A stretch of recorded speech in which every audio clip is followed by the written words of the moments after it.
with EnviroHealth here. So I thought I'd make this video to help some people out. If you notice here, I'm in this empty home. It's about to be bought, and above me there is pretty excessive mold on these supply vents. That's not even the worst one. Look at this. Yeah. So what's going on? Well, this could be a lot of things, but in this situation, basically, there's this little box register going around this, and it's not sealed very well. So all that heat and everything coming from the attic is actually being pulled in when this turns on, and it tries to come in with this air. So I wanted to look at this attic space, and let me show you what I found. I'm going to flip my camera.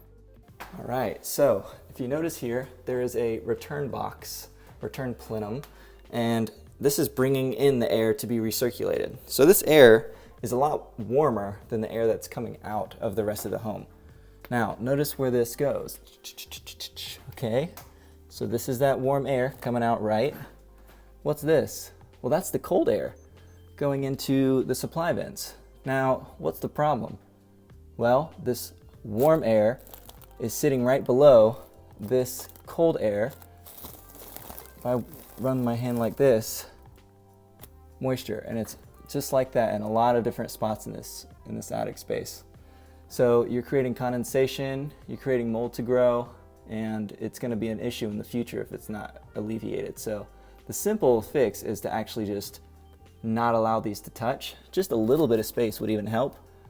And in this one, just a little side note, I would probably add some insulation to the roof because it's a little too close to the roof. So the same thing could be happening. This cold air and that hot roof could actually be touching. We're in Florida, so that roof can get pretty hot.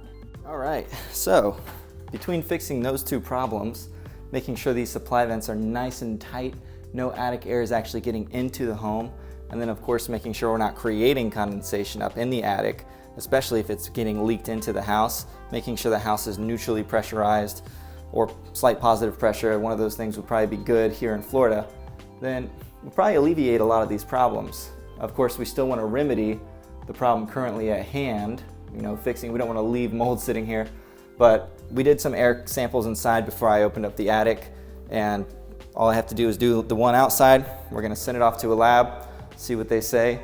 Hopefully the air quality itself is good and it hasn't affected that yet. Then it'd be very simple because the ducts are actually nice and clean. It's just these gills because they've actually already replaced the ductwork.